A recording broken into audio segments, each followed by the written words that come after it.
Bismillahirrahmanirrahim. Assalamualaikum warahmatullahi wabarakatuh. Bertemu kembali dengan saya Ibu Ida Riyawati.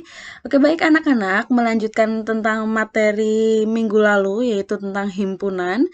Kali ini Ibu akan menjelaskan kembali tentang himpunan, tapi di sini yang akan Ibu bahas adalah himpunan jilid 2. Jadi pemaparannya adalah meneruskan materi himpunan minggu lalu. Nah, di sini ketika kalian sudah melihat bahwa anggota himpunan ya dan lambangnya, bahwa himpunan dapat dinyatakan dengan menggunakan tanda kurung kurawal dan biasanya diberi nama dengan menggunakan huruf kapital. Nah, misalnya di sini ada A, B, C, D dan seterusnya sampai Z. Oke, misalkan kamu lihat buah-buahan, gambar buah-buahan di sini yang sangat segar di situ ya. Oke, misalkan himpunan buah-buahan di atas piring pada gambar di samping diberi nama B, huruf kapital B. Nah, di sini maka kalian menulisnya bahwa B sama dengan kurung kurawal buka, lalu di sini ada pisang, koma. Ingat ya, harus dipisah dengan tanda koma. Apel, koma, mangga, koma, belimbing, lalu tutup kembali dengan kurung kurawal. Nah, itulah cara untuk menyatakan sebuah himpunan dengan cara mendaftar anggotanya. Nah, di sini anggota himpunan dan lambangnya. Banyak anggota suatu himpunan, misalnya anggota himpunan A, dapat dinyatakan dengan notasi NA. Di sini ya, tertulis NA, artinya adalah banyaknya anggota dari A. Nah, misal di sini, jadi ketika ada notasi NB, maka artinya banyak anggota pada himpunan B. Ingat ya, banyak anggota.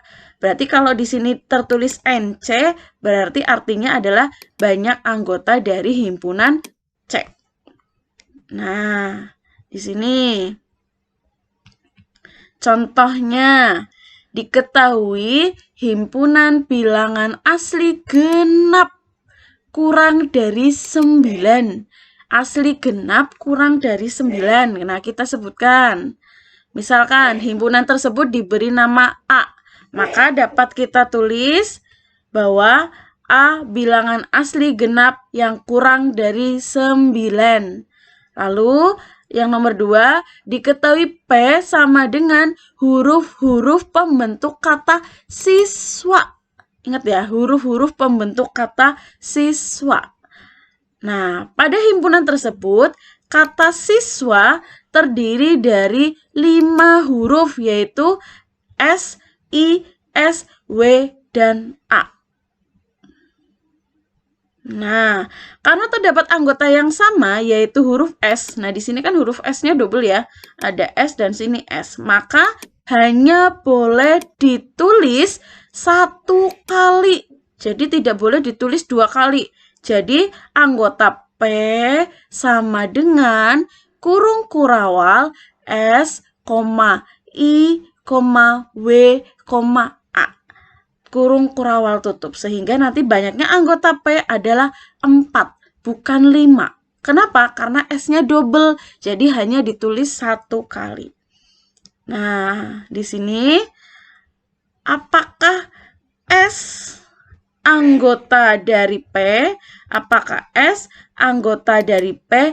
Iya, maka ditulis S elemen P.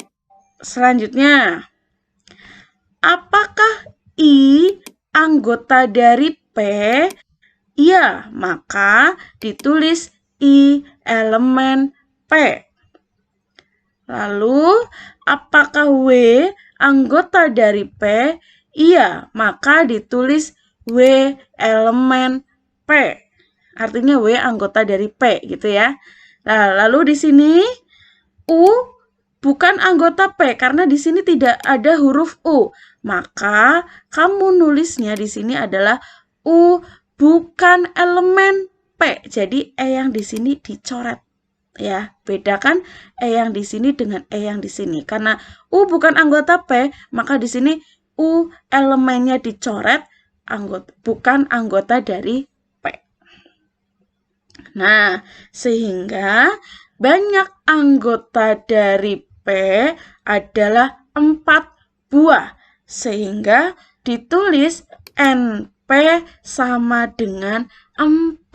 Karena anggota P ada 4, yaitu S, I, W, dan A. Sehingga NP sama dengan 4. Atau biasa kita baca, banyak anggota dari P adalah 4. Nah, lanjutan contoh di sini. Nah, ini R sama dengan huruf-huruf yang membentuk kata konsonan. Ingat, jika ada huruf yang sama maka ditulis 1 kali. Nah, di sini ada huruf yang sama yaitu O, ada 2 huruf, maka ditulis hanya 1. Lalu ada lagi huruf N, ada yang sama yaitu 3 huruf N, maka yang ditulis hanya 1. Nah, maka kita tulis bahwa anggota dari R, maka R sama dengan kurung kurawa buka, K, O, N, S, dan A. Sehingga banyak anggota R nanti ada 5. Nah, kita sebutkan di sini K anggota R, maka ditulis K elemen R. Lalu L, apakah di sini ada anggota L? Apakah di sini ada huruf L? Oh, ternyata tidak ada. Maka L bukan anggota R. Ditulis L bukan elemen R. Nah, lalu N anggota R. Iya, maka ditulis N elemen R. Nah, bisa dilihat bahwa banyak anggota himpunan R adalah 5 buah. Di sini 5 ya, ada K, O, N, S, dan A. Sehingga ditulis bahwa NR sama dengan 5. Atau dibaca banyak anggota R adalah 5. Lalu, kita sama-sama belajar mengenal beberapa himpunan bilangan. Wajib kalian ketahui ya jika nanti ada pertanyaan sehingga kalian bisa menjawab. Oke, yang pertama, himpunan bilangan bulat. Biasanya diberi simbol dengan huruf B di sini. Anggotanya adalah, anggota dari bilangan bulat adalah angka atau bilangan negatif, bilangan 0, dan bilangan positif. Sehingga dimulai dari tak hingga, lalu di sini ada negatif 3, negatif 2, negatif 1, 0, 1, 2, 3, 4, dan seterusnya sampai tak terhingga. Lalu yang kedua ada himpunan bilangan asli, biasanya diberi nama A, sehingga anggota dari asli dimulai dari angka 1. Jadi ada 1, 2, 3, 4, 5, dan seterusnya. Lalu yang ketiga, ada himpunan bilangan cacah. Biasanya diberi nama C, sehingga C untuk bilangan cacah selalu dimulai dari angka 0. Jadi di situ ada 0, 1, 2, 3, 4, dan seterusnya. Lalu yang keempat, himpunan bilangan cacah ganjil. Berarti di situ dimulai dari angka 1, 3, 5, 7, 9, dan seterusnya. Himpunan bilangan cacah genap yaitu berarti dimulai dari angka 2, 4, 6, 8, 10, dan seterusnya. Lalu ada himpunan bilangan prima yaitu dimulai dari angka 2, 3, 5, 7, 11, dan seterusnya. Ingat bahwa bilangan prima adalah bilangan yang mempunyai tepat 2 faktor yang berbeda, atau bilangan yang hanya habis dibagi oleh 1 dan bilangan itu sendiri. Tapi kecuali angka 1 ya, angka 1 bukan bilangan prima.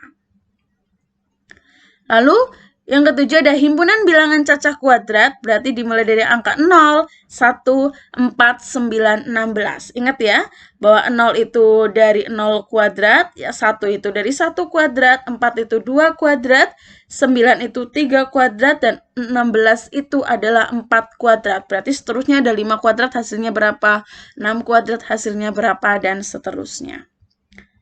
Lalu yang ke-8 ada himpunan bilangan cacah pangkat 3, artinya dipangkatkan 3 ya, berarti ada 0, 1, 8, 27, 64, dan seterusnya. Lalu yang terakhir ada himpunan bilangan komposit, yaitu ada 4, 6, 8, 9, 10. Jadi bilangan komposit atau tersusun adalah bilangan cacah yang mempunyai lebih dari 2 faktor. Ingat ya, lebih dari 2 faktor. Oke, yang selanjutnya dibahas adalah himpunan kosong. Apa itu himpunan kosong? Himpunan kosong adalah himpunan yang tidak mempunyai anggota. Nah, dapat dituliskan dengan notasi atau simbol kurung kurawal, tetapi di sini kurung kurawalnya itu tidak ada isinya. Atau huruf O atau angka 0 yang dicoret itu artinya adalah himpunan kosong. Nah, perhatikan. Kurung kurawal kosong adalah himpunan yang tidak mempunyai anggota, dan kalau di sini bedakan ya.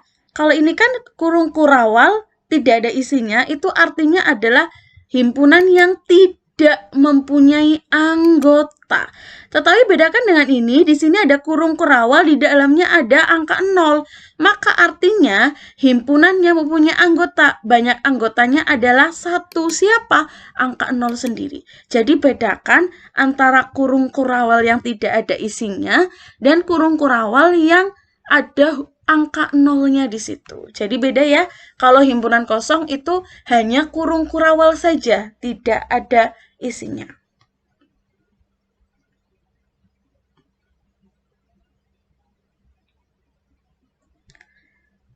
Oke, contoh dari himpunan kosong. Di sini contohnya yang pertama adalah himpunan bilangan kuadrat antara 50 dan 60 adalah himpunan kosong. Kenapa? Karena antara 50 dan 60 tidak terdapat bilangan kuadrat. Lalu contoh lain, himpunan nama hari dalam seminggu yang dimulai dengan huruf J bukan himpunan kosong karena ada nama hari yang dimulai dengan huruf J, yaitu Jumat. Kecuali seperti ini, misal Ibu contohkan contoh himpunan kosong. Misalkan yang ketiga ya ini, himpunan nama hari dimulai dari huruf Z. Ada tidak himpunan hari yang dimulai dari huruf Z? Tidak ada kan ya? Maka ini adalah himpunan kosong. Atau kalian bisa menulis kurung kurawal tetapi tidak ada isinya. Nah, contohnya adalah ini. Himpunan nama hari dimulai dari huruf Z. Tidak ada dong, masa ada Senin, Selasa gitu kan? Berarti itu tidak ada. Maka himpunan nama hari dimulai dari huruf Z adalah himpunan kosong. Oke, selanjutnya.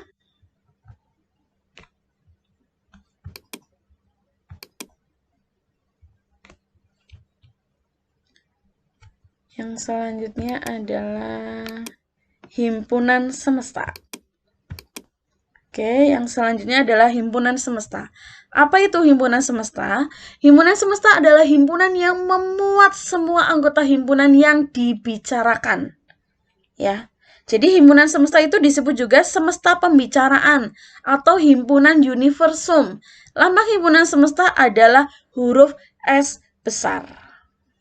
Nah, di sini contoh yang pertama, jika S-nya, S itu ingat ya bahwa S itu adalah himpunan semesta.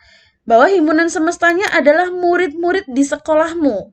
Sedangkan himpunan A adalah murid-murid kelas 7. Nah, sekarang apakah himpunan A, apakah murid-murid kelas 7 merupakan murid-murid di sekolahmu? Iya dong. Nah, sehingga himpunan S memuat semua anggota himpunan A. Sehingga himpunan S merupakan himpunan semesta dari himpunan A. Kenapa? Karena semua anggota A masuk ke dalam anggota S. Oke, contoh lain. Nah, di sini C itu berisi anggotanya, jadi himpunan C itu berisi anggotanya 3, 5, dan 7. Nah, himpunan-himpunan yang dapat memuat semua anggota himpunan C diantaranya adalah bilangan ganjil. Apakah semua anggota C merupakan bilangan ganjil? Iya, sehingga dengan kata lain bahwa himpunan ganjil adalah himpunan semesta dari himpunan C. Oke, selanjutnya. Apakah bilangan prima merupakan semesta dari himpunan C? Iya, karena 3, 5, dan 7 adalah anggota bilangan prima. Sehingga bisa kita tuliskan di sini bahwa himpunan bilangan prima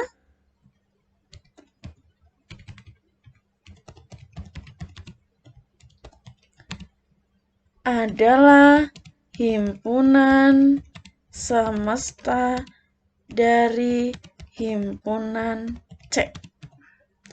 Oke, yang selanjutnya ada bilangan asli.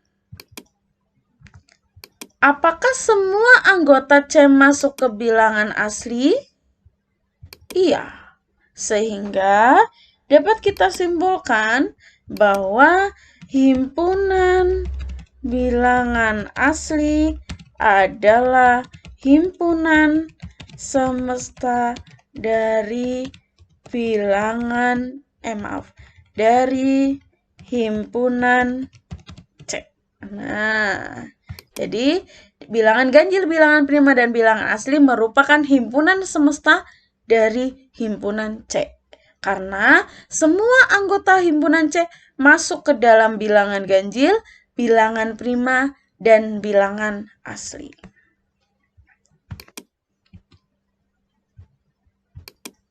Oke, yang selanjutnya.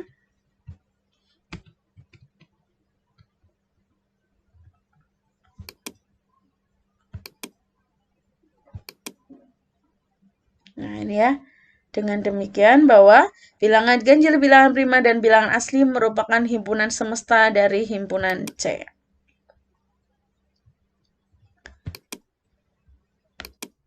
Oke, yang selanjutnya adalah diagram Venn. Kemarin sempat kita bahas sedikit tentang diagram Venn ya di pertemuan kemarin, bahwa sebelumnya diagram Venn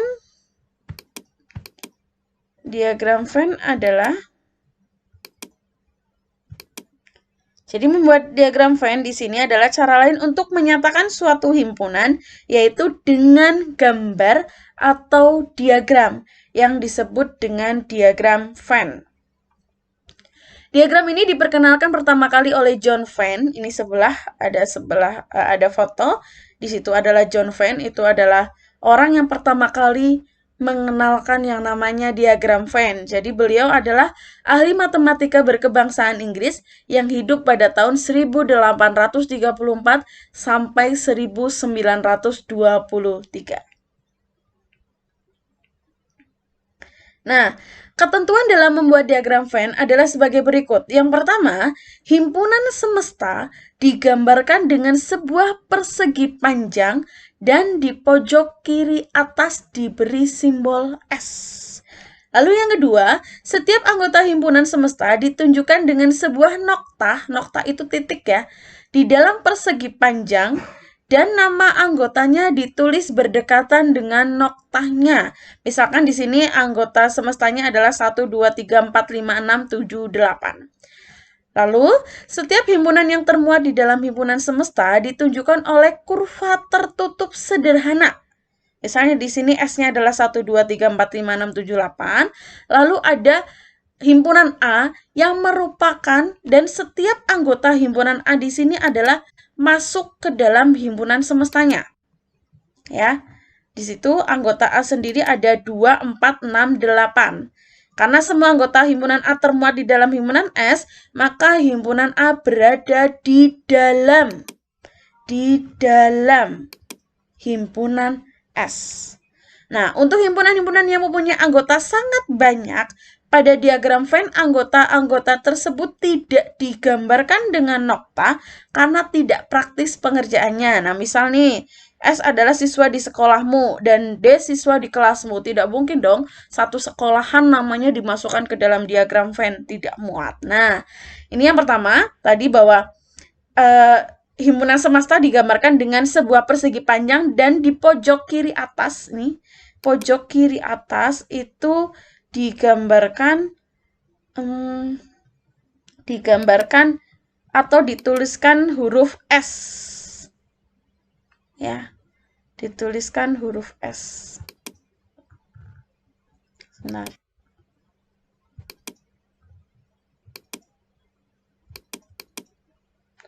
oke, dituliskan huruf S.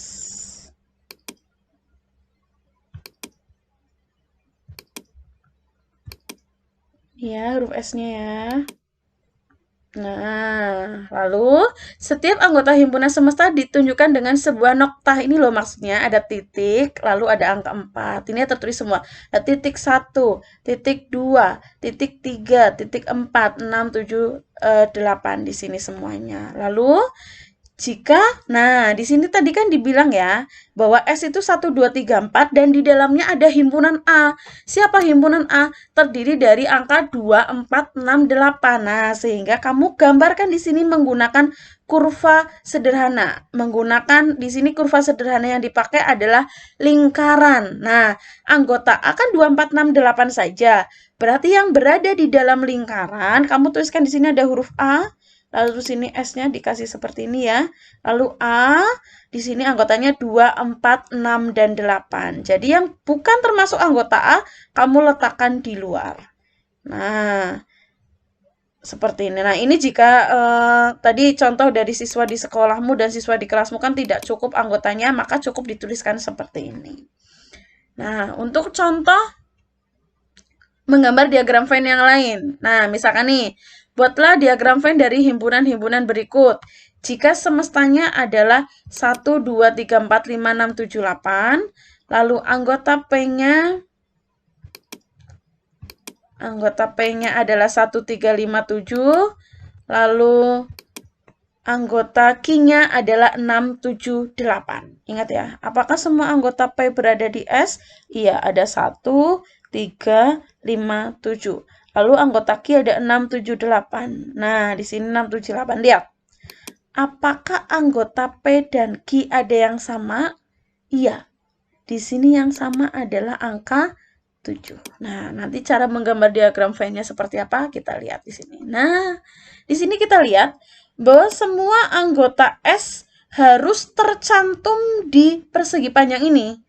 Nah, di sini kan anggota S ada 1 sampai 8 ya. Kita buktikan apakah ada semua? Ada 1, 2, 3, 4, 5, 6, 7, 8. Ada semua.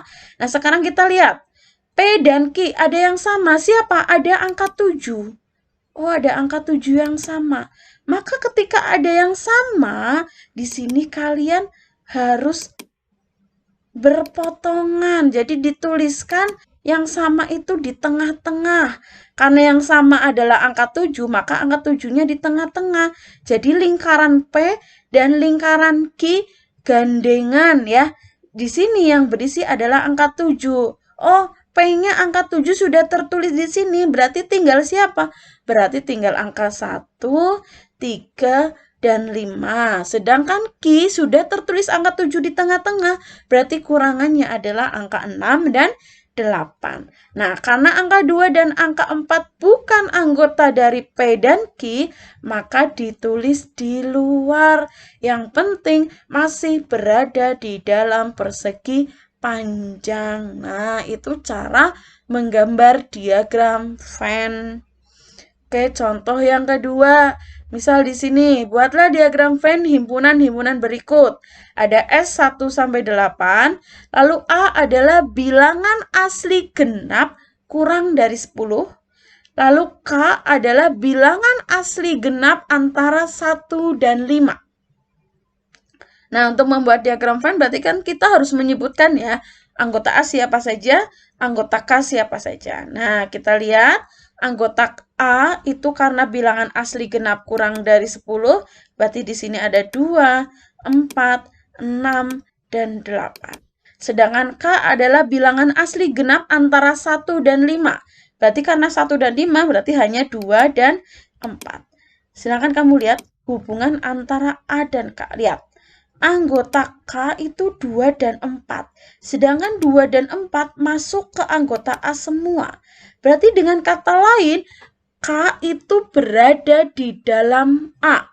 Karena semua anggota K berada di anggota A. Sehingga menggambar diagram Venn-nya adalah seperti ini. Sehingga anggota K terdiri dari 2 dan 4 berada di dalam anggota A, dan anggota A sudah tertulis 2 dan 4 di K, berarti kekurangannya adalah 6 dan 8. Dan anggota S yang tidak berada di dalam lingkaran, berarti di sini ada angka 1, 3, 5, dan 7. Nah, seperti itu menggambar diagram Venn. Paham? Silakan dipelajari. Jika ada yang masih bingung, silakan ditanyakan. Nah, ini untuk lanjutan contohnya. Kalian bisa lihat sendiri. Kalau untuk nomor 3 ini, nah, gambar diagram Venn-nya, ternyata antara E dan F tidak ada yang sama. Anggota E 135, sedangkan F 6 dan 8. Karena anggota E dan F tidak ada yang sama, berarti nanti lingkarannya itu sendiri-sendiri. Nah, gambarnya adalah seperti ini. Berarti ini S-nya, ingat ya dikasih tanda seperti ini. Berarti E lingkaran sendiri dan F lingkaran sendiri. Karena apa? Karena E dan F anggotanya tidak ada yang sama. Sehingga ditulis di situ bahwa yang di dalam lingkaran E itu tinggal hanya tertulis 1, 3, dan 5 karena anggota E adalah 1, 3, 5, dan F 6 dan 8 karena anggota F adalah 6 dan 8, dan yang di luar lingkaran ada 2, 4, dan 7. Nah, sampai di sini paham? Silakan pelajari kegiatan atau pemaparan materi tentang himpunan kali ini. Silakan untuk belajar mencari soal-soal yang mungkin sama persis dengan ini untuk pemahaman lebih lanjut ya. Nah, jika dalam pemaparan materi ini kalian masih bingung atau masih ada beberapa subpokok bahasan yang ini masih bingung, ini Bu harusnya kok seperti ini ya, kok ketemunya seperti ini ya, boleh silakan komen di YouTube, komen di bawah, atau boleh menanyakan langsung ke saya. Oke, terima kasih untuk hari ini. Tetap semangat belajar bahwa matematika itu menyenangkan. Ya, terima kasih. Kurang lebihnya minta maaf. Assalamualaikum warahmatullahi wabarakatuh. See you.